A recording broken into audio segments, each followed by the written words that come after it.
Hi, everybody. Thank you very much for spending a portion of your Friday night with me. My name is Kevin Christison, and this is my exhibition, The New Forbidden. I'd like to firstly start off by thanking the museum. The community should be very, very proud to have such a special museum here on such a special island, and it's been an amazing experience to be part of it. I'd like to thank my mother, Maxine Christison, for being a major creative force in my life, among other things. A big thank you to Barbara Merritt, who planted the seed with the museum board for the exhibition concept, and Diane Martindale, the head of the board, and Peter Lane, the director here, who did a great job curating the exhibition and interpreting my vision into the gallery space. I want to just kind of lay out what I'm going to talk about tonight. I'm going to start off here in the gallery and talk about the work, talk about the show, the concept, and what this show means to me personally and in my career. And then we can talk. I'd like to keep it kind of organic. So instead of doing just a Q&A at the end, if you have questions and want to interrupt me throughout, please do it. Because you never know what tangent it'll send us off on, and we'll be creative about that as well. And then we can talk about process and how these works, the materials they're made from, and the process I went through to create them. Once we've finished up here in the gallery, we'll move into the ATRIUM gallery, where the monumental piece that I created is, and we can talk a little bit about that piece, or a lot. And then I have set up the audiovisual in there so that I can go through some imagery of the program that I developed in the Maldives for Soneva Resorts. And I also owe a big thanks to Soneva Resorts.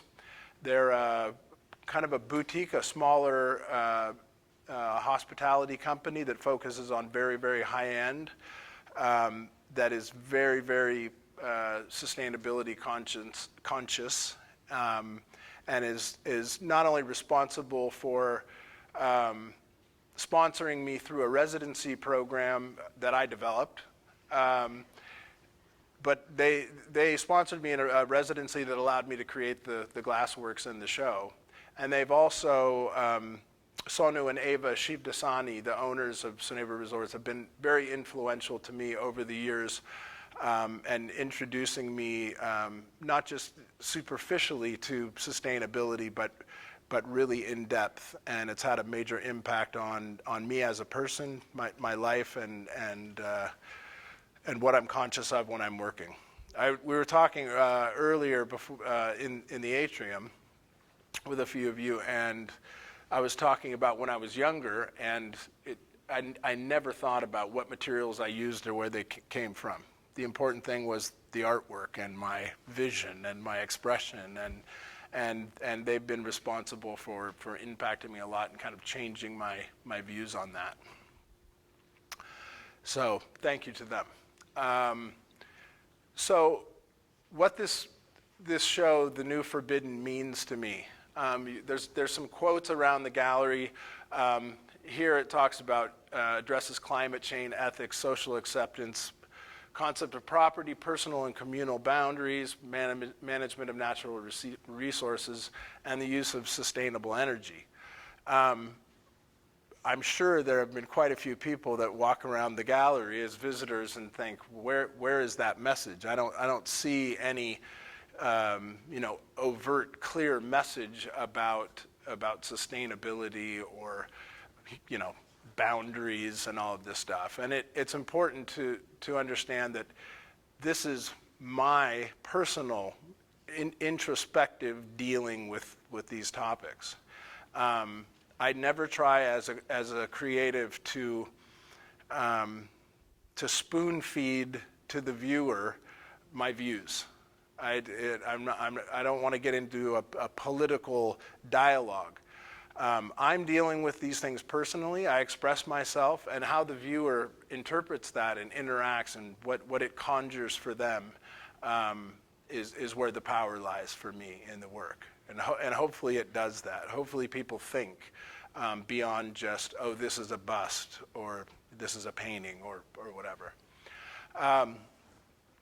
So, as I said, I've been involved with the company in the Maldives, Soneva Resorts. They came to me. I had been collaborating with them for many, many years prior to 2014, when they approached me and said, we have an idea. We'd like to address some of our waste material issues. And one of the things we'd like to do is take our waste bottle glass and crush it and melt it and create souvenirs for our guests. You know, would you be interested in developing a program for us to do that? And I wasn't thrilled. I liked the idea of using the materials. I wasn't thrilled about the souvenir part, but through further discussions and you know, pursuing the topic, the concept, we arrived at a program that was much broader than that. It enveloped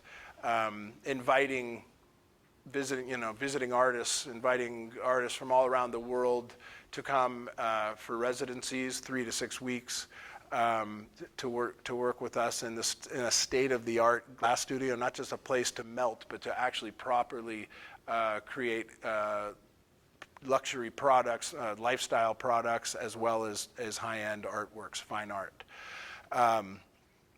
We also developed a program to allow for a lot of educational programs as well. So there's glass casting and glass blowing lessons. In subsequent years, we added cast aluminum to the program as well as upcycling plastics and paper and aluminum primarily. Although over the past year, we started harvesting copper as well from discarded air conditioning units and different machinery. And it's just amazing. And this is a small island. The island is 1,500 meters, sorry, I'm metric, 1,500 meters long and 450 meters wide. So it's very, very small. You can walk around it in about 45 minutes. And it's just guests and staff on the island. And the amount of waste is unbelievable.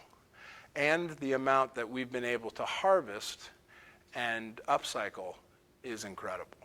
I mean, we upcycle several tons of glass per year, for example.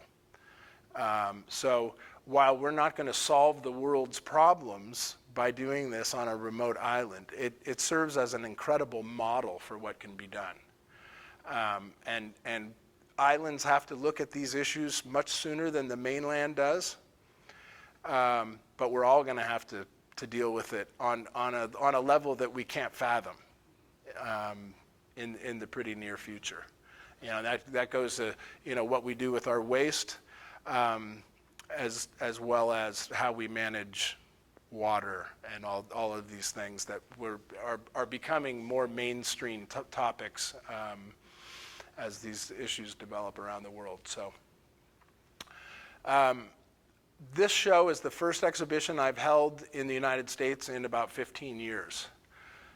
I've kind of done a little bit of lateral movement away from my studio process, my studio practice as a sculptor, painter, visual artist, and into this program that I developed. So it took me away from that, but it was important and enough of a project for me to do that, and now I'm coming back. I've handed it off to capable people to run the program, and I can now get back to my own personal studio practice, which will continue to champion the same issues, but through my own personal filter and lens.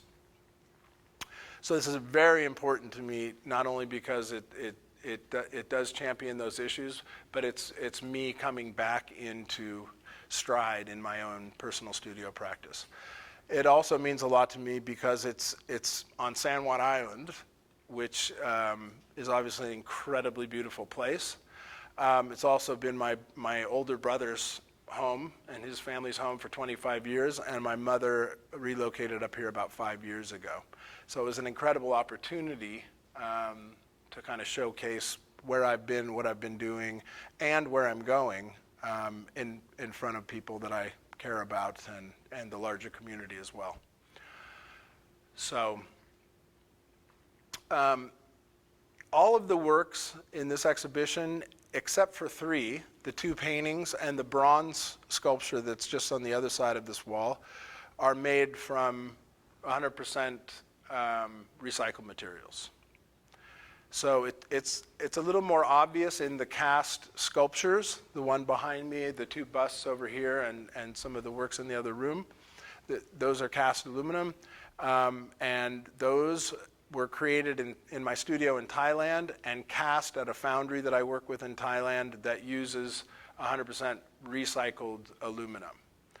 So they're not buying raw aluminum, they're cutting up old engine blocks and, you know, electrical cables and all sorts of, you know, window framing and all sorts of things, and upcycling that. The glass pieces, as I mentioned, were done during a residency in July, end of June, beginning of July this past year. And they're 100% upcycled bottle glass. So if you're interested, I can go through a little bit of the process involved in making the glass pieces, if you're interested, yeah? I'm going to go over here. And this is a process that's not typically seen, not typically done. It's called cast blown. So it incorporates both cast glass and blown glass in the same piece. You'll also notice if you've been into a glass art gallery, or I mean, Seattle is the mecca for glass art of the world, really, at this point. And so most of you probably know Chihuly and you know, perhaps some of the other glass artists that are prominent in the region. This is very different than the work that they do. Usually when you see glass, it's highly polished, it's bright, it's shiny, and that's not really my deal. That's not my thing. That's not my aesthetic. So I love the material. Glass is, the potential that glass has is incredible. In this case, I wanted to create a raw expression. I wanted to create different personalities and focus on the differences between us in a positive light, and also the similarities. So these were all made from 3 different molds, or three different masters. They look wildly different. You can tell that a few of them are almost the same or similar, but others not so much. And the reason for that, well, there's several reasons for that. One is the color. Obviously, that's the first one that jumps out at you. And the other one is the distortion of the glass. So this one, for example, is quite elongated in the face. It's kind of stretched out this way. And also, there's another part in that, and that is because I've used sand as the mold material, when I finish these pieces, one of the biggest questions is how much sand to brush off. It's almost like an archaeological dig where you're excavating and you discover this image, and then you're brushing it back, and editing it.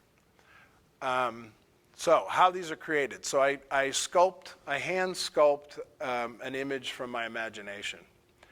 And I develop, you know, basically a portrait face or head. I take a mold of that and then generate that image in the mold that's either wax or plaster or some material that's rigid enough that can withstand me abusing it a little bit. I then take that master and I press it into a mold of damp sand. And the sand has been mixed with bentonite, which is a fine clay body, which acts as a binder, so it doesn't just crumble. So if you're ever doing a sandcastle contest, mix a little bentonite in there. Anyway, so I press that image into the sand. I gently kind of jiggle it out. And then I sprinkle powdered glass color inside the mold, inside the impression. And I just kind of use my instincts to guide where it's going to go and what colors I layer over the top of one another and all of that. Most of them are pretty straightforward. Some of them are a little bit more elaborate. And then I scoop out a ladle full of molten glass from the furnace and pour it into the impression. That fuses with the colored glass powder. While it's still really hot, the glassblowing team and I, the team's been, while I'm pouring it in, has been preparing a glass bubble on the end of the blowpipe. They come over, get up on a table, and put the bubble into the molten glass and blow a bubble. And I'm just, kind of working with them and gauging, what size I want the bubble and all that. And then we hold.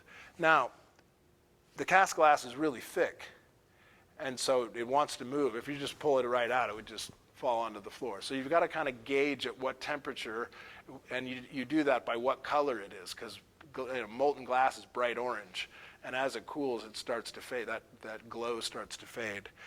In the case of this one, we pulled it out soon because I wanted to just get a little bit of distortion.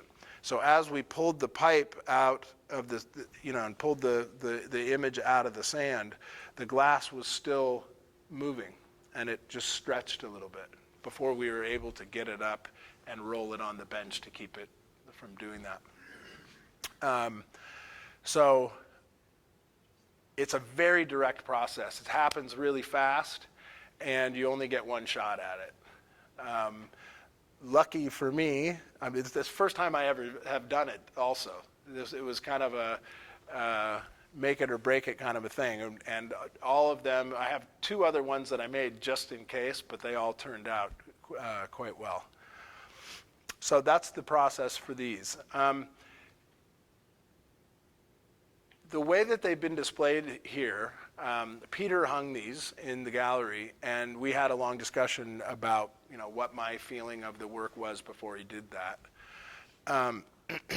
And what I wanted to create is kind of a feeling of the tribal elders, maybe the ancestors of the tribe, and the wisdom, and the wisdom en masse of the generations before us. And then the colors represent different cultures. So I wanted to, it's almost like the United Colors of Benetton, if you remember that brand. They were way ahead of their time. So the colors represent diversity. So it's not just a small tribe, it's a global tribe. And that's my feeling of the work. And then you guys get to fill in the blanks and do whatever you want with it. So that's these. And then the 2 cast aluminum pieces here are very reminiscent of work that I've done over the past 30 years in my studio practice. For me, that they're introspective. They also have that, all my work always has this kind of feeling that I described or tried to describe when talking about this kind of tribal elder kind of a thing. I mean, they always have kind of an archaeological feeling to them, a sense of age. And especially now, what's interesting is people often ask me, why are the eyes always closed? And I don't know why that is, other than I've never particularly cared for how eyes are sculpted or how they look when they're open. Although recently I've seen a few that I like. But my daughter asked me the same question. She asks me often. And I'm determined this year to at least open one eye on one piece. She's going to kind of test the waters a little bit, make sure it's okay out there, and then we'll see about the other eye. But I've been based in Thailand for 20 years. I moved to Thailand after receiving a Fulbright scholarship in sculpture, and I relocated to Thailand for 1 year, and I'm still there. But obviously, you know, Thailand is the land of Buddhas, and everywhere you go, there are sculptures of Buddha with the eyes closed. That wasn't a result of being in Thailand. I've always done it that way. Anyway, these pieces for me they're a bit confrontational. I mean, they're standing their ground. They're in a physical stance, but at the same time, there's an element of serenity to them too, I hope. And I always try to have that. And even there aren't any real full figures. Oftentimes I'll do a couple full figure, life-size figures in an exhibition, and they're never complete. I mean, they're always fragmented. They're missing arms. They have some interesting textures gouged out of the side and all of that. And for me, that just it represents two things: the process with which I made the objects, and at the same time, it represents the human condition. So that there's pain and suffering, if you will, struggles, challenges, but I always try to also represent hope and perseverance and like the victory, the famous winged victory in the Louvre. This kind of stance of persevering and being victorious over these challenges. So that's what these represent for me. The piece down at the end over here is called Going to the Sun. This was inspired by a trip that I took as a young child. Both of my parents are from Montana, and Going to the Sun is the name of a highway in Glacier National Park that goes up to Logan Pass, which is up at the Great Divide. And I remember on this trip, we were driving up, and they have these cutbacks, these switchbacks as you go up the mountain, and they've cut into the hillside or blown into the hillside to allow for the roads to be made, and it exposed this amazing geology. And the geologic structures are these kind of cubical kind of forms. And I was like, stop, and got my wind-up camera out and clicked pictures. And I still have the pictures. I couldn't find them, but I still have them somewhere. So anyway, it's similar to what I was just talking about in this this kind of journey through life, the challenges, and then persevering. Overcoming the challenges and elevating and ascending. Behind me, there's a series of experimental pieces in glass. And as I said before, I'm not a glass artist. I'm not one that works that often in glass, but because I was involved in this program in the Maldives, I had access and was involved in the everyday processes all the time. In addition to developing the program and being the director of the program and the curator of the program, I also was the primary designer of products for restaurants, for the resort and all that. So I got to know the process quite well. So to me, these and also the pieces over here, the glass vessels over here, are ceremonial vessels for me.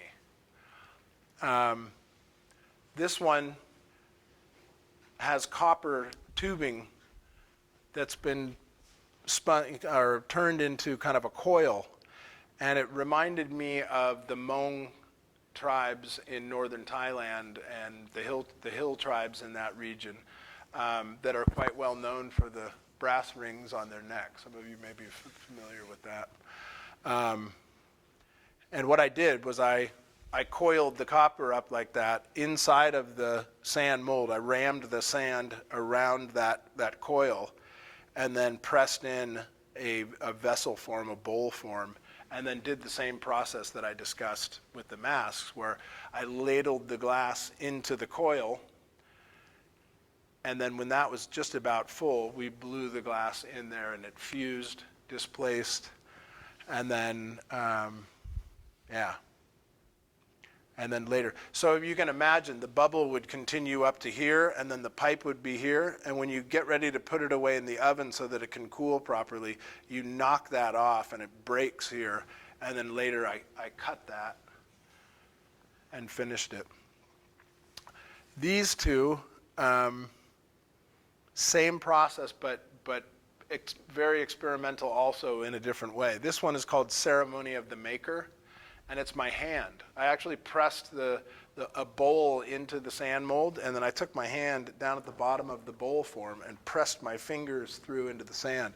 So if you have a chance to come up here and look closely at this around here, it's actually my fingers. And then this one, I've introduced color and done the same process. This is what I call a happy mistake. I have some pictures of this actually where we pulled it out of the sand too early, and it actually stretched out to about here. And then subsequently I've cut that off, but it has this beautiful transparency in here where the cast glass sits above the blown glass that has a veneer of color fused over the top of it. That's called reef ceremony, and that's inspired by the reef in the Maldives, the tropical fish and the coral textures and all of that.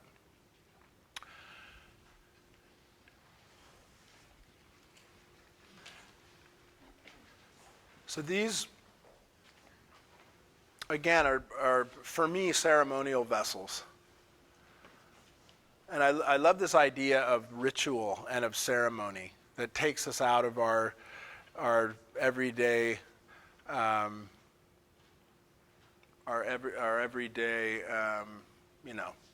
dealings with business and this and that and what we're preoccupied with, Netflix and all of that, and ceremony focuses us in on things that are important, that kind of freeze time in a way, and allow us to be in the moment and get out of self. And so these are a continuation of that.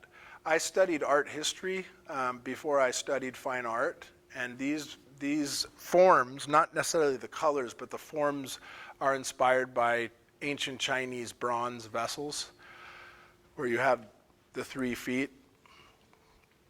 And I'm very excited to get back in the studio to continue this series, because I see a lot of potential. Again, this is the first time I've ever done this process.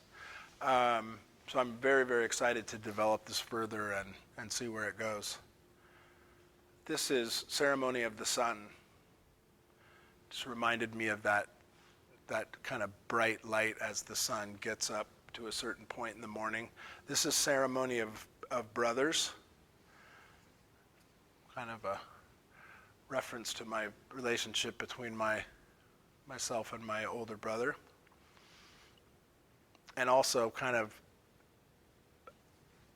a little bit references a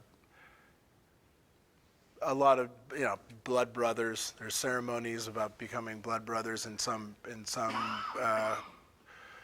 cultures, and I'll leave it there. This one here, same process. This is shallow water ceremony, and it was inspired by the colors of the water in the lagoons in the Maldives. And these are kind of reminded me of anemones and different types of sea forms. And you can see I wanted to leave quite a bit of sand on there and reference the correlation between sand and glass and the Maldives and all of that. This is a painting called Warm Heart Mother, and I included these two paintings in the exhibition to add a little bit of context. As I mentioned, this exhibition is quite important to me in terms of where I've been, where I am now, and where I'm going. So I did want to give a little bit of context. It also happened to be in a private collection on the island. Warm Heart Mother, yeah, that's a collection of Mom. This is a cast bronze piece that I did during my Fulbright tenure in Thailand, and this was created quite near the Mekong River up in northeastern Thailand, near Laos. These forms here are created from bamboo fishing traps. So I've actually taken the bamboo fishing traps and rolled them in clay and then poured wax into the impression and then used them to create these kind of architectural forms. If you look closely here, you can see the veins of a leaf. This is from teak leaves that get up to about that big. Anyway, to me it speaks about different generations and passing traditions along. I created it up there, and then I was just telling my mom earlier this evening, I cast this in a small foundry that doesn't look like a foundry. It was a couple tin metal shacks in the middle of the rice fields up near the Mekong River where they cast Buddhas for the local temples. So it was quite an experience doing that. And you'll see if you look closely at the image of the face, that has kind of an Asian kind of a feel to it. These cast aluminum pieces here are obviously a series of infants, and these were really come from a series that I started many, many years ago when my daughter was just born. And she's now 22, living in Brooklyn, and I'm sure many of you are familiar with this. You know, when you first have a child, and your parents and your grandparents are like, enjoy it, it goes by really fast, and you're like, yeah, and then phew, it's gone. So anyway, kind of me coming to terms with the fact that she's grown and you know, flown the coop, and this one is called Her Memories. So it's kind of me looking back and thinking about her experiences as a child and growing up and what those might be and where she's tucked them away. And then these are just studies continuing that series that I spoke of that I started earlier. I did a piece at the time. She was approaching 1 year old, and I did a series related to this called Sun and Moon, and it was one of the few pieces back then that I did in glass. So one head was cast bronze that had a really kind of reddish orange patina on it, and the other one was blown glass. It looked like the moon. It had kind of a kind of etched, translucent, kind of moody glass feel to it. So Sun and Moon. So that's where these came from. So I'll finish up in here in the main gallery with this one. This is probably the toughest sculpture work in the exhibition. A lot of my work has that kind of gritty roughness to it, and it's not for everybody. But there's always a bit of an edge to my work. There's always a bit of a darkness and a bit of a mystery that I love. For me, this piece is packed with meaning, and I won't go too far into that because I don't like to disrupt what your meaning would be. But the cracked earth is representative of water scarcity, of drought. And it's definitely a warning sign of sorts. For me, I've said often that it's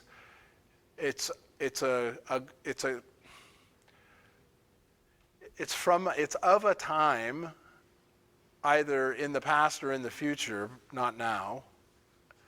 And I've said that, and people always say it's the future. And I love that, because for me, it's also leaning towards the future. And it's about water resources. And it's a warning. I'll just leave it at that. So if you've had a chance to walk around this piece, you'll notice that there's a face on the backside too. And you'll notice also that there's some binding here going on, and also there as well. So would that be more Asian or more like African motifs? I didn't sculpt the facial image specific to this piece. I kind of reappropriated work that was already in the studio, which I often do. My studio really looks like an archaeological dig. I mean, there's heads and torsos and things in piles kind of all over the place, and mechanical pieces and geological looking things. And I often just have an idea and start grabbing pieces and putting them together. So it wasn't so much about that. I do remember that when I first created this image, quite similar to the glass distorting when I pulled it out, I was pulling wax out of the mold, and it wasn't completely set up yet, and I got some distortion from that, and I kind of gave it a quick look and thought, I like that, so I pulled a little bit more on it, and so I believe it was from an Asian face, actually, now that you mention it, yeah.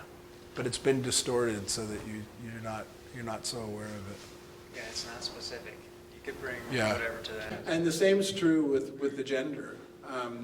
Like the glass pieces, I've had many visitors come in and we're in the middle of talking about it, and they start saying she, and the pieces she was pointing to were male to me, but she was adamant that they were female, and that I love that, you know, and I've gotten that a lot over the years, that even the figures that I thought I was representing a certain gender, other people are like, I don't think so. So anyway, I'll invite you now to come into the atrium. This sculpture is called The Elder, and similar to the glass mask series that I did in there. To me, it's like a tribal elder. I wanted to kind of tip my hat to make a reference to the indigenous peoples of this region without being too specific and too literal about it. The branches coming out of the head represent this living close to the land, this relationship with the land, taking care of the land, understanding the cycles of life.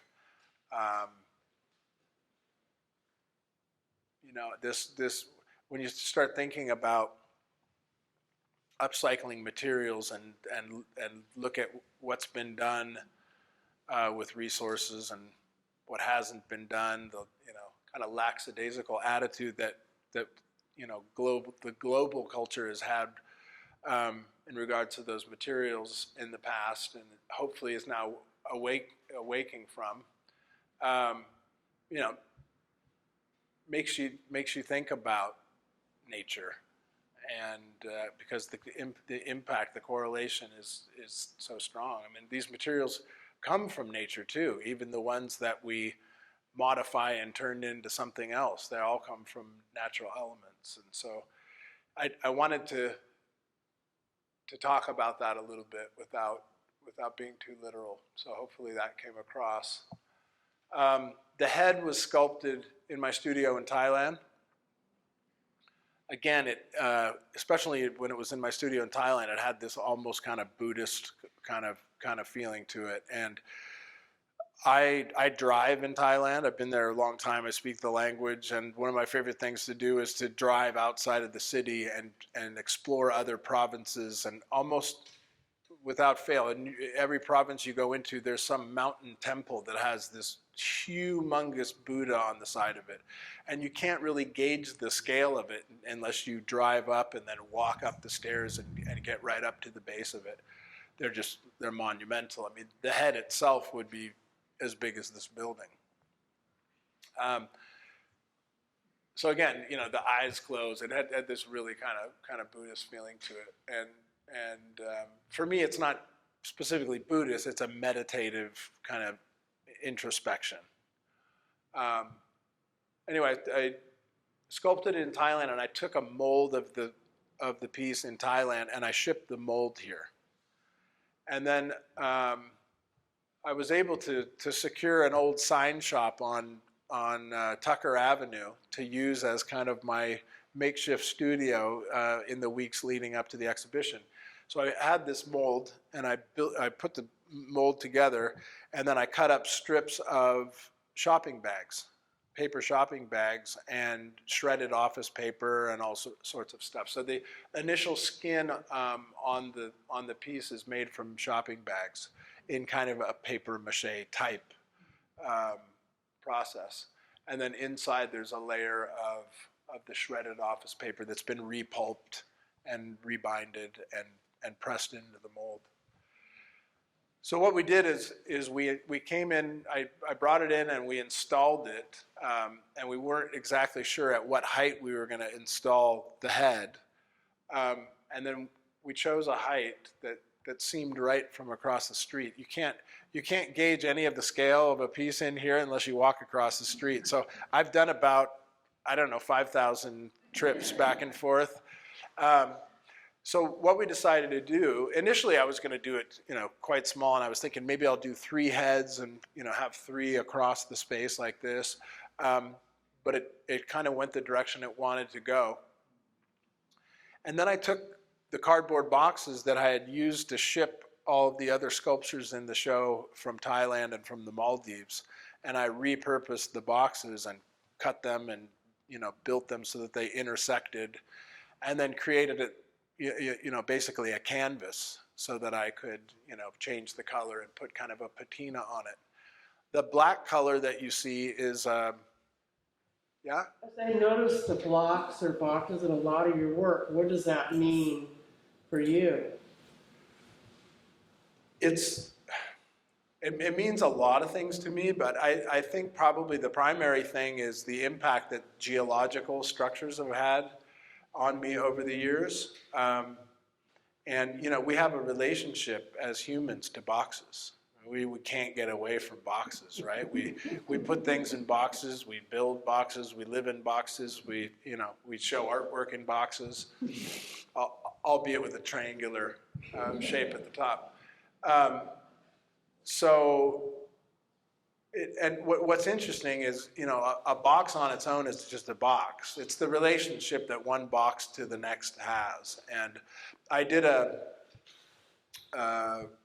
public commission for the city of Livermore in California during this COVID period, at the beginning of that. And it's very, very similar to this. And it just came out of, the municipality not wanting something too figurative, too literal, because in the public venue you sometimes get controversy and stuff with that. So my work has always had the figural elements to it, but then these cubical kind of geological forms as well. And in the case of that public commission, I did only the cubical type geometric shapes. Also, what's interesting about this piece, something that I've never done before, is I worked from the top down. We suspended the head, and then I had to kind of figure out the engineering on the inside of how to keep it ultra light and build it down because, you know, when else do you have an opportunity to suspend a piece in a room this size? And we had the gallery set up and cordoned off so that visitors could come in and walk around the piece as I was working on it, as I was up and down the ladder, and it was really wonderful. I had people, you know, groups of 10 or 12 that spent 45 minutes or an hour in here talking to me about it as I was just kind of working away. So it was a lot of fun. The black color is a bottle of Bob Ross gesso. Remember Bob Ross? Bob Ross was on the public television channel with the big afro, and he painted the clouds and yeah. So I went over to the thrift store over here to see if I could find some interesting materials, and there was a bottle of Bob Ross gesso for 80 cents. And it's got a picture of him with the fro and everything on the label. It's fantastic. Anyway, so that's where the color came from. And then I did a little bit of spray painting. There's tape in here. This is an electrical cable from the sign shop that was discarded and getting ready to be thrown out, that I kind of made a little reference to, like rawhide stitching and teepees or costume. On the side here, there's a map of Portland, Oregon that I found at Community Treasures. And I actually started a painting with the map, but this is one of the cutoffs. And you can just kind of ever so slightly see the grids and things that, to me, talks about property and dividing things up and boundaries and all of that, as I talked about before. But, you know, I wanted to kind of put a veil over that as well. There's a yardstick here. I was thinking about building something off of this side, but decided not to, and thought, well, I kind of like the yardstick on there. Anyway, it was a wonderful experience to create this in here, and mostly because of the interaction with the visitors that came into the museum. It was really, really an enriching experience. Great. Anybody have any questions about that? I wanted to ask you about the head shape and I assume those are sticks. Yeah, they're branches. Yeah, coming out of the head, and I don't want you to be too literal, and I don't want to be too literal, but I'm interested in why sticks are coming out the head. Well, for me, you know, and you've heard me talk a little bit about it, I've mentioned the word tribal, tribes, ritual, ceremonial. To me, it's somewhere in that ceremonial costume kind of range, except it's not a headdress. It's sticks, right? So it's got kind of a mystical quality to me too, and it's very obviously branches, which speaks to nature. I mean, the fact that they come directly out of the head is, you know, maybe that's kind of the mystical part of it. I don't know. To be honest with you, I was working on the head. I had it just about where I wanted it, and it was just an instinct. I thought at first I was thinking I was going to use branches as some of the structure as I built the structure down. So I drove up one of the side streets on the way out to Roach Harbor, and I just opened the back of the car and started filling it with branches, and I brought them back to the studio, and I just had this instinct to drill holes and start putting branches into the head. And I stepped back and looked at it and said, yeah, that's exactly what I want. So other than that, I'm not sure what to tell you. Yeah. I really like it because it says to me that we are interdependent and interconnected with nature, even though we try to separate ourselves that's right. with these other ways. Yeah. And we need to acknowledge that for sustainability and, you know, Absolutely. our own survival. That's what I should have said. That's okay. Yeah. That's what I meant. Yeah. Okay, anything else? What is the material that you used for the head?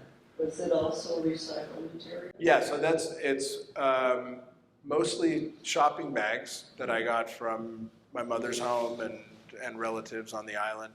And I just, sat there and cut up strips of paper, strips from the bags. And then, I mean, if you look at the nose, there's areas on there where you can very distinctly see strips of paper. The further away you get from it, the less obvious that is. And then also I left the sections of where the molds come together, and I do that quite often in my work because it tells the story of how it was made. It just didn't just arrive as this, singular unit. It was constructed out of several different segments, different sections. What are you going to do with it when the show is over? That's a really good question. I'm having an ongoing conversation with myself about that. So I'll disassemble it, and it's going in a truck with all the rest of the work as well. That's going down to my storage in California. That's kind of my hub for where I keep inventory. I came up through the galleries in the San Francisco Bay Area, and most of my collectors are there, my collector base. So that's really where my commercial side of my career is. I don't know if all of the boxes are going to make it in the truck, so it may get disassembled to some degree. But I would like to take a day or two and drive it around the island and set it up in different places around the island and photograph it, just random spots, because it's not that heavy. Right. I don't know where I'm going to find a truck that big, but I'll figure. Yeah, but there's so many beautiful little, spots around the island to photograph it. You can imagine it, with the coast in the background, the trees, and then, fog kind of misting through. It'd be really, really magical. So let's see.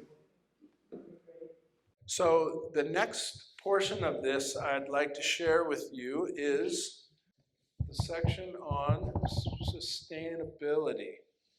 So you heard me talking about Soneva resorts. Soneva Fushi Resort is their flagship and first resort in the Maldives that they opened 25 years ago. This is a shot of one of the coral atoll formations from the seaplane, just flying over. One of the most, the Maldives is a magical experience. Has anybody had the opportunity to visit? Just flying into the Maldives, and then you typically fly into the capital, Male, and then you take either a small domestic wheelcraft to a regional airport, or you take a seaplane. And you've never seen anything like it in your life. It's like the tops of volcanoes that are submerged, with just these incredible coral structures and sea life all around. This is the island that I developed the program on and lived on for several years. I took a little bit of a break in 2018 and then went back and was there most of this past year up until coming out here. Again, that's how you get there. This is the interior of the island.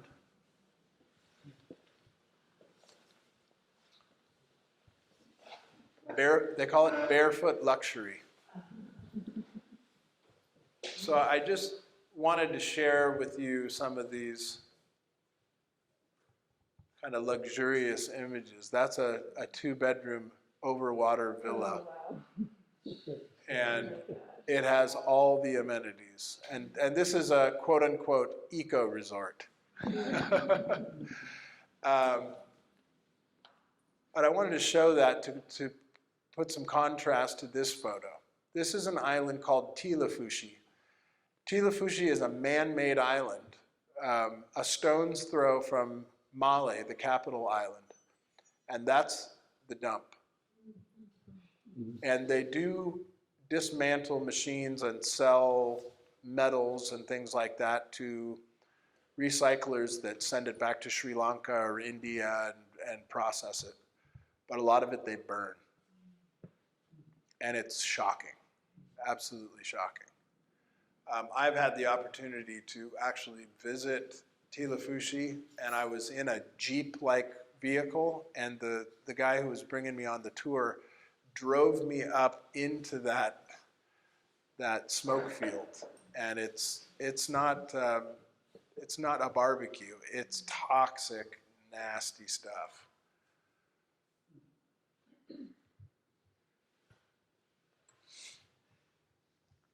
And I show you that because, you know,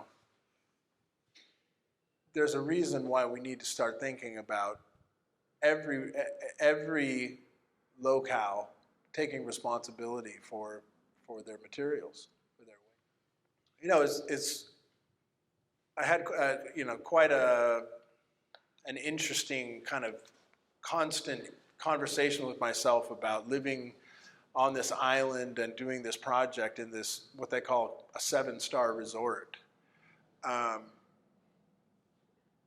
But I think the powerful thing about doing that, and because one might think, well, you know, you should be doing this somewhere in a community, you know, not to the lifestyles of the rich and famous crowd, but, you know, on the ground, boots on the ground, you know, in Bangladesh or, you know, wherever it is, or even San Juan Island, you know, where it needs to be addressed. But the reality is the guests of that resort are moguls of industry. And so they are interacting with this program. They are taking glassblowing courses from us. Every glassblowing course starts with a little bit of an introduction into upcycling materials. We also encourage them to take a tour of the upcycling facility, where all the, you know, the transfer station, basically, where all the waste goes, whether it's food waste that becomes compost that's mixed with mulch that's made from, you know, looking after the jungle canopy and all that, to all the things that we do in this program and beyond. You know, and the children of these guests as well. I mean, we make an impression on them that's life lasting. I mean, they'll have that with them everywhere they go, and it really informs.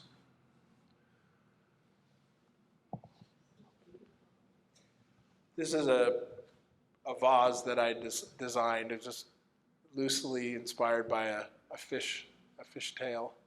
Mm-hmm. One of the early designs that I did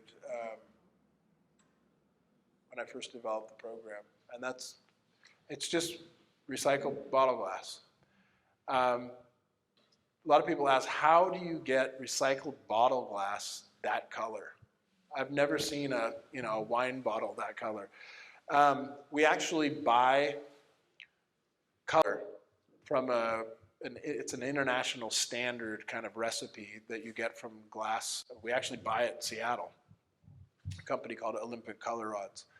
But the amount of color that you use to color a glass vessel is about 1% of what the vessel is made up of.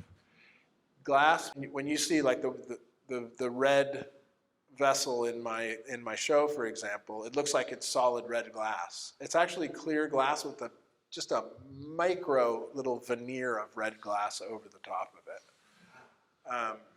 So what we've done is I have a friend in Oaxaca, Mexico. He's actually a Washingtonian. Washingtonian, is that right? Yeah. But he's based in Oaxaca, and he's a glass blower, but he's a bit of a scientist as well. So he runs all of his glass studio on biogas that he makes from the waste agave from mezcal factories down there, and he creates biogas. And then he has a solar farm and solar concentrators, and he's experimenting with hydrogen and all this kind of stuff. But he also has developed some what we call fluxes, and they're they're mixes, powdered mixes that you can mix with the crushed glass before you melt it, and it renders the glass to the international standard so that you can buy colored glass and mix it without it breaking. It's called the coefficient of expansion. COE 96 is the rating for the international glass color that you buy. So any glass blower that you talk to, COE 96, they all know what it's all about. If you mix a bottle glass with an art glass, you melt those two things together. When you heat it up, and then it's cooling, it's expanding and contracting at different rates because the recipe is different. So if this one's cooling down more quickly than this one, it breaks. So some of the glass can be crushed and mixed with aggregate for making cement in construction. Green glass is not so good for that, but it makes really interesting architectural panels and things like that. So we've done a lot of kind of windows where you maybe don't want to see, like a shower or something where you don't want to see all the way through, but you want to let the light in, something like that. So we're always thinking about, okay, for this type of glass, what applications can we come up with? For all of the art, most of the art glass and the designs that we do for the restaurants and for the retail store, things like that, is we start with clear glass. Yeah. Yeah, it's recycled clear bottles from vodka and gin and wine and all of that. It's just part of the processing. That we scrape them off as best we can. We get to know pretty quickly which ones come off easily and which don't, which require what process to get them off, and we just kind of segregate them, and it's not that difficult. I mean, if there's a little bit of a paper label on there, it's going to burn off. Yeah.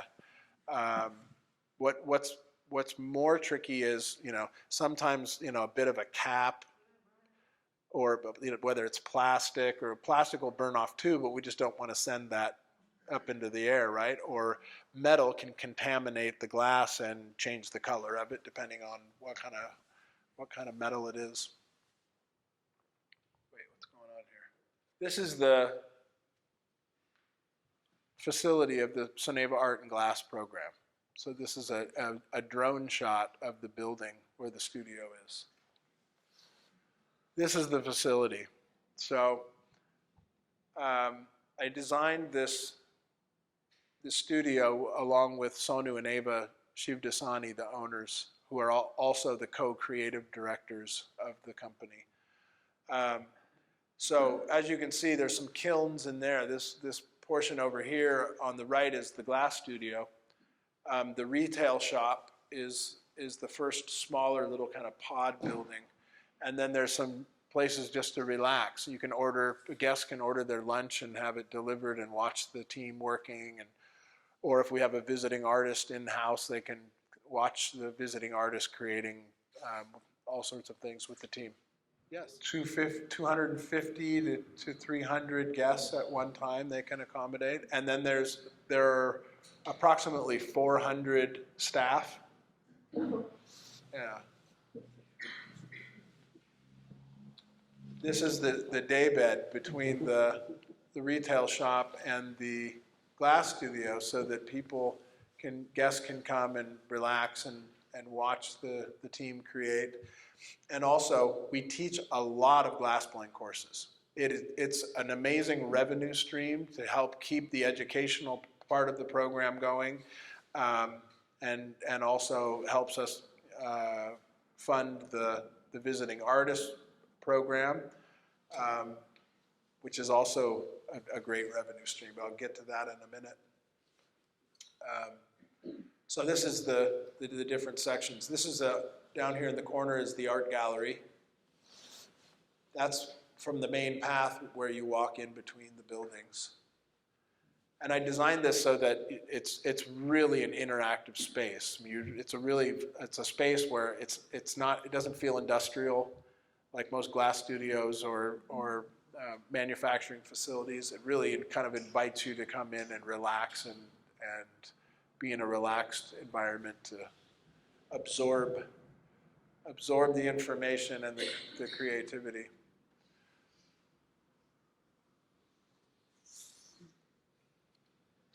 So this is what I was talking about before. You know, it used to be that I didn't give any mind to what I was creating with, what materials I was using.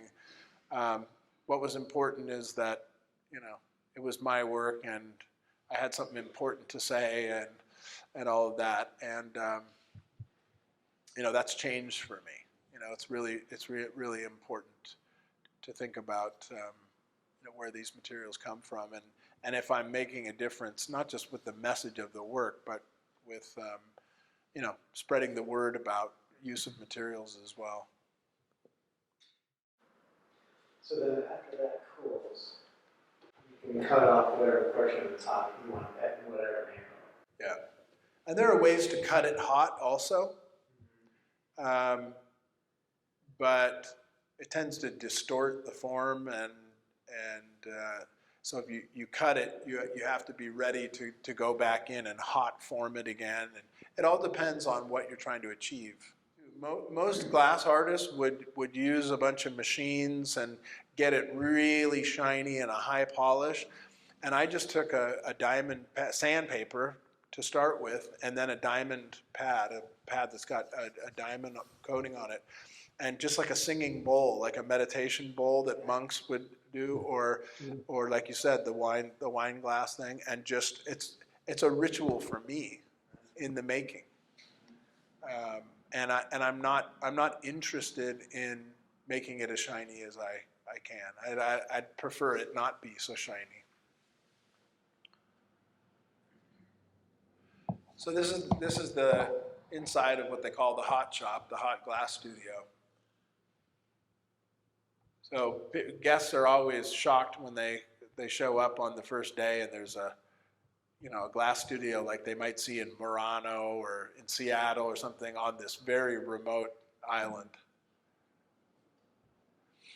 These are some products that I designed for Soneva Resorts, for just a handful of them. But over the years I designed quite a few things for their restaurants, and they're all about, they don't build boxes, they build everything's curved walls and everything. It's this very kind of organic, wabi-sabi kind of style that they design in. So I tried to do that in the designs that I created for them as well. This is probably our most popular drinking glass that we sell because it's reminiscent of the color of the water in the Maldives and all that. And then one of the exciting things about doing the design with them is you have Michelin star chefs coming on the island all the time, and the level of culinary experience on the island is unbelievable, and the owners take it very, very seriously. It's all organic. There's vegetable gardens, organic vegetable gardens on the island. No beef. It's all, very sustainable selection of food materials.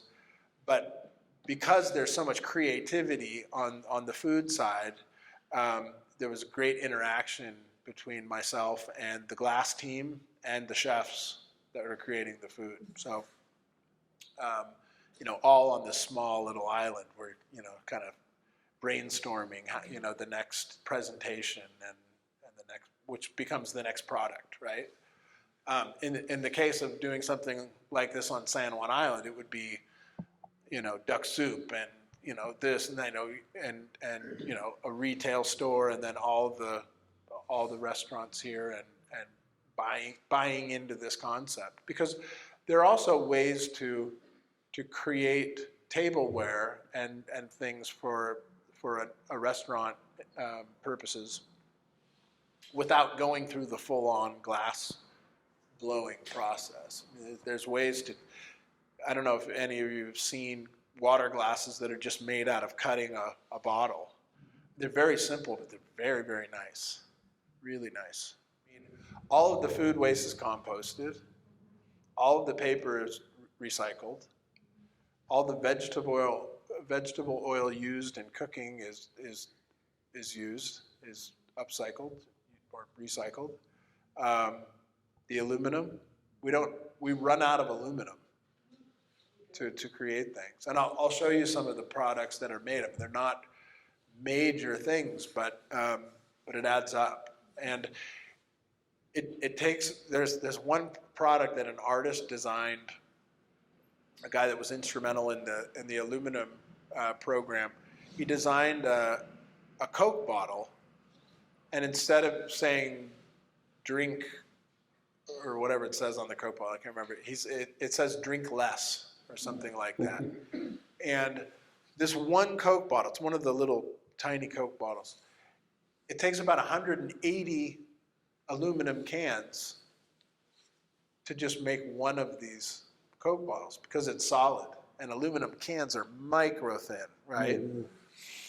The trick with aluminum cans is aluminum is coated with epoxy lacquer, and it creates a coating that then the food product won't corrode it, right? So if you're going to be responsible about how you process that, you have to have a filtration system that will capture the emissions from that, which we have there. You know, and because the world is turning in this direction, you know, and heading down this path, a lot of us, it's becoming more and more easy to find companies that are creating these machines that are, you know, filtering these emissions and all of that. This is kind of a suite of things that I designed in that same vein. And then the glass course is for guests. So, I mean, it's unbelievable how many. In fact, when we have visiting artists come, we normally would, in the beginning, we'd say, you know, we're not teaching any classes between this date and this date, and that the resort would have to tell them, you know, we're out of commission for this period of time because we have a famous artist on island creating, and we just can't do it anymore because the demand of the guests to take these classes is so great that we do like a slot in the morning where they can come in and do it, and one in the afternoon throughout the project. Very, very popular. And then the featured artist program. This is the number one revenue stream for the program. So I started in 2015, we launched the program with Maestro Lino Tagliapietra. And Lino is arguably the greatest glassblower to ever live. He's up until about, well, COVID, really. He was based in Seattle. He's got a gallery down on 3rd, I think it is, just not far from Pioneer Square. And anyway, he's just incredible. He was Dale Chihuli's go-to guy whenever he was trying to figure out how to make something difficult. He is probably the biggest, he's had the biggest impact of anyone on modern glass. He's developed techniques that are just, they defy nature, really. They're really incredible. And he was kind of excommunicated. He was born on Murano, and he was excommunicated from the Italian scene for a while because he came to the U.S. and he was teaching everybody all these ancient secrets, right? You know, techniques that they'd been coveting since Roman times, right? But because of that, he brought a, you know, he has a great personality, and he brought all this knowledge, and he created this kind of global family of glass artists. And now he's very accepted back in Murano because of what he's done for the glass world. When I first invited Lino, he said, "No, I don't go. It's a recycle glass." And I said, "Don't worry, we've reformulated it so you can use all your colors and do your normal thing." Normally it takes a couple of hours, maybe a day for some people to get used to the difference between this glass and another glass, because bottle glass, when they're designing bottle glass, when they're creating the recipe, they develop it so that it can be heated up and formed really quickly and then cooled down really quickly, because it's a machine is blowing it, and then it goes down a conveyor belt. By the time it gets to the end of the conveyor belt, it needs to be cooled down so it can drop off into a box and go to the winery or go to the distillery or whatever. When you're creating art glass or lifestyle products or something, you don't want that. You want to be able to reheat it and work it. You want to be able to work it for as long as possible before you have to reheat it again. You know, sometimes these artists are working on the same piece for 3 or 4 hours. So it's just going in and out of the furnace the whole time. So you have to change the makeup of the glass so that it performs the way you'd like to.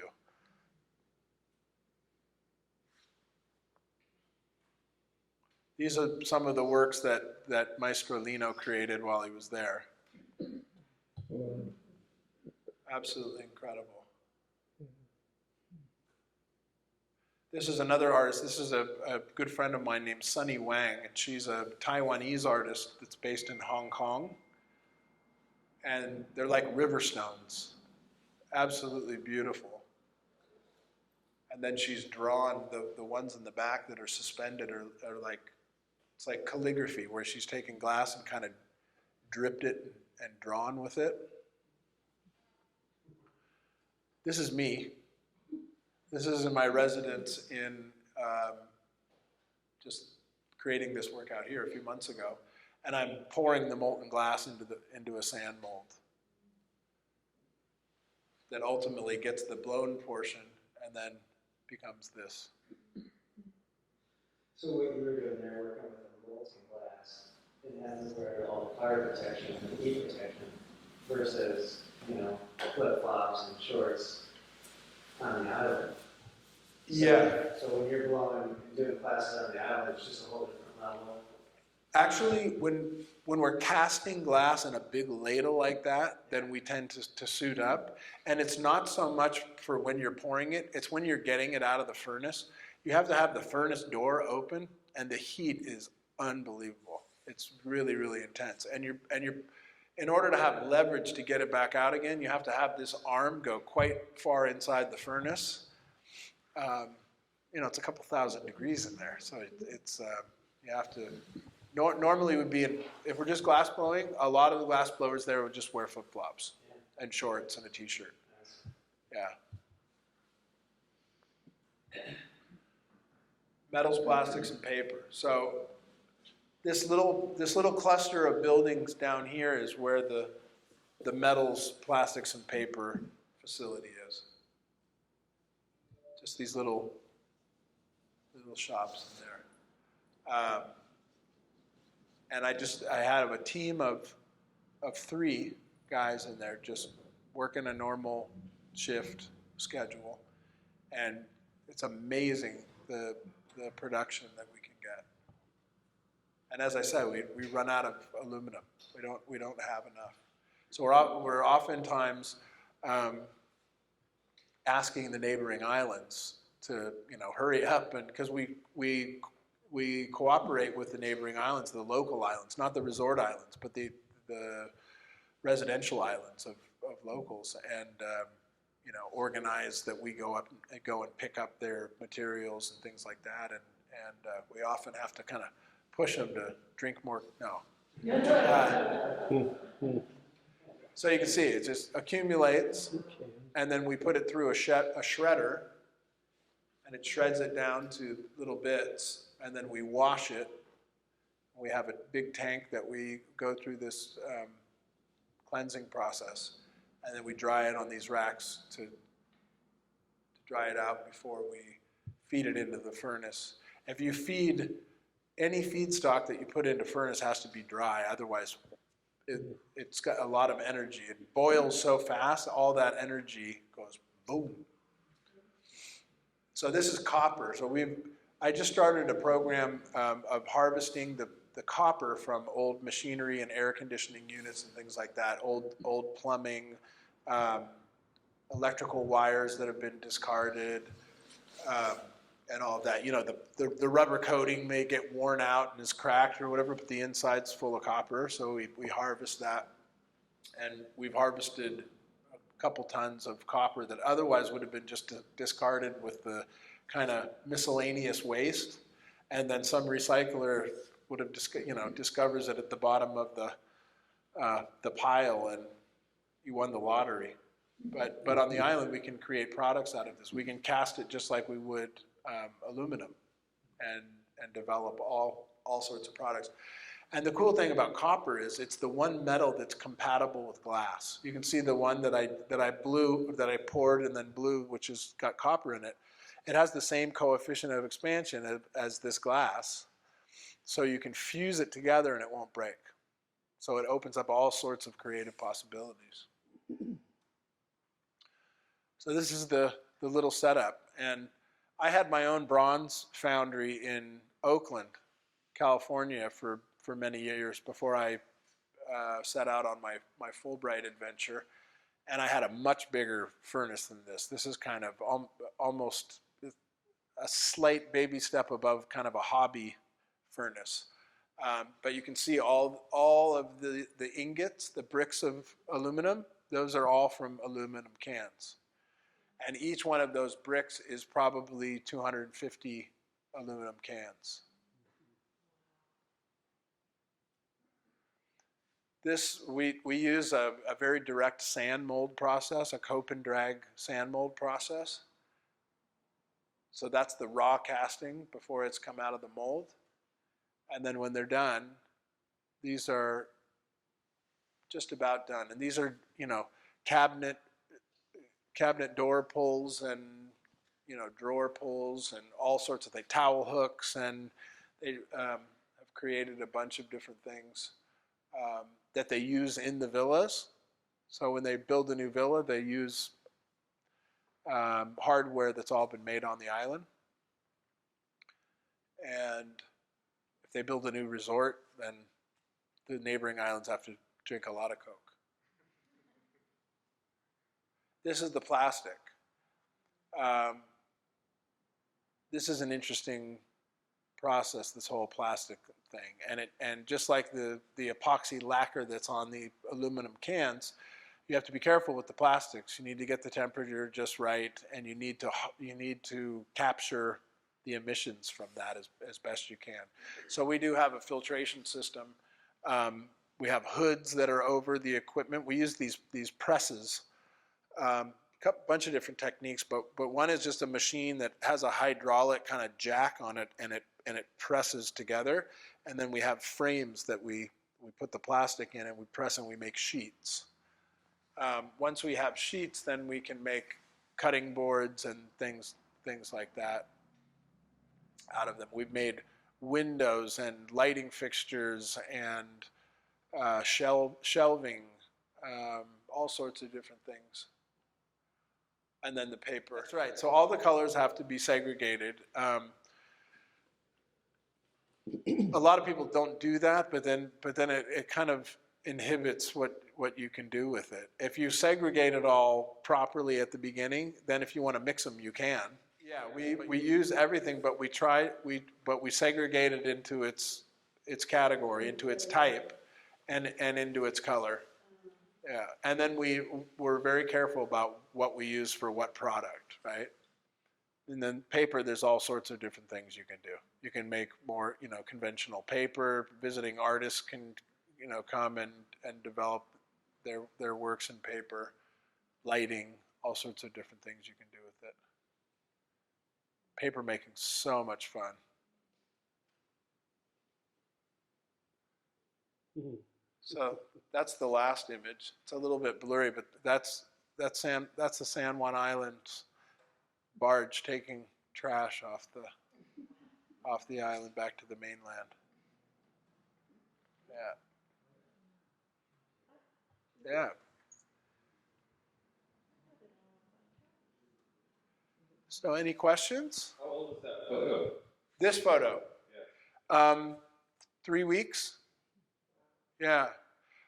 Some friends of my mother's from college were visiting to come to see the show, and we started getting into a conversation about sustainability and whatnot, and he opened up his phone and said, yeah, we took this when we were on the ferry. Yeah. That's just passing through maybe. You sure that has a firewood? No. Closer. No. I can't zoom in. It could be scrap metal. It could be, yeah. It's probably scrap metal going to the Skagit recycler. Yeah. But it's waste. The thing about it is, I mean, we're all aware of the carbon footprint it takes, that's involved in getting things from one place to another too. So there will be a point in time where every community is going to have a way to process this stuff. And it will support cottage industry and, small manufacturing enterprises and artists using it as materials in their work. So it'll be interesting to see what communities start this trend. This is a resort that I'm talking about, so it's a model. It's a model for what's going to be needed. My question was, how do you see this movement for recycling in the glass industry among artists? And is that becoming more and more apparent that artists are interested in this? Or do you think at this point in time you're one of the few artists working in upcycle materials? It's a really good question. Surprisingly, there are very, very few people doing it. It's just so much easier for them to order it and have it delivered on their doorstep, or swing by and pick it up from a supplier, and they know exactly what they're getting, and it's no fuss.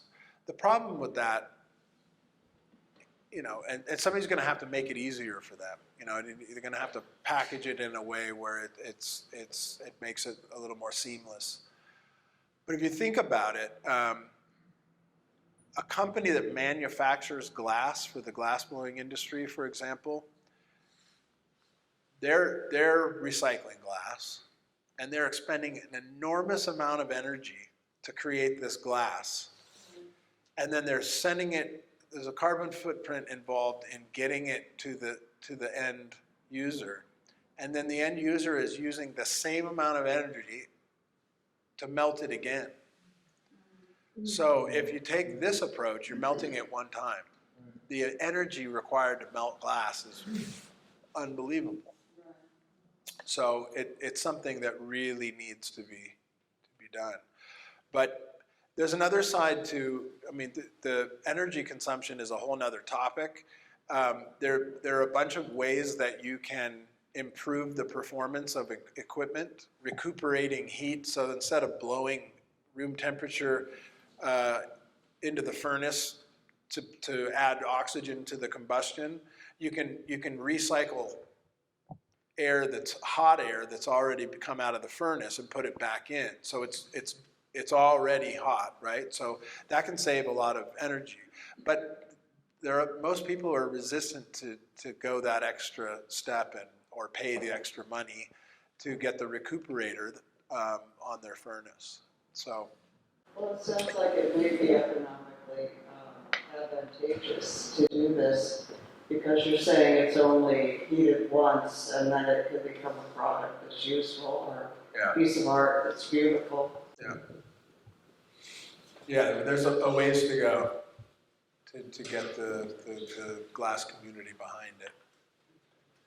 My friend that I mentioned in Oaxaca, he's doing all sustainable stuff. And I have a very dear friend in Seattle that's a lighting designer. And all of her recycled glass stuff she has done in Oaxaca, because he's got the recycling thing all set up. And all the studios that she uses, there's over 250 glass studios in Washington, or the greater Seattle area. And yet she's having stuff made in Oaxaca because 2 or 3 of them maybe. Yeah, and the interesting thing about the art program, obviously I find it interesting being an artist, But it's the exposure that it gives to the issue, you know? I mean, since the beginning of time, creatives have shouted from the mountaintops that they've been the ones in their communities to address politics, to talk about religion, to you know, all to protest, you know, and we don't have to do it in an obnoxious way, right? But there's something about art and doing something creative with waste materials that makes people want to learn more about it. It's not just a recycling center. It's not just a dump. It's all of a sudden interesting and sexy, and you know, you want to be involved in it. So, okay, thank you guys all so much for coming.